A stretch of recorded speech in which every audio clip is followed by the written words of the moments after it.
Hi guys, this is Dr. Nanda Bhattar, basically a company secretary, and today I would love to teach you economics. So सबसे पहले सारे 12th के students के लिए बहुत सारा टेंशन होगा कि इकोनॉमिक्स कैसे करना है, क्या करना है. So let me tell you all about economics and the complete story about economics. So basically economics हमारे लिए क्यों important है? For a decision making, economics is important for society, economics is important for business, economics is important for individuals, economics is important for government. So can we draw a circle like this is important, S, very important, just a minute. So here I go, economics is important for society, then comes the government, then comes the business, and then comes the individual.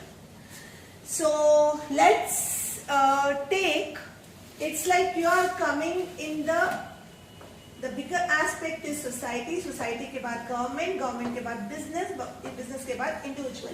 इसका मतलब है हर every aspect you need economics. And economics is not only important in our business life, I suppose it is also important in our daily life.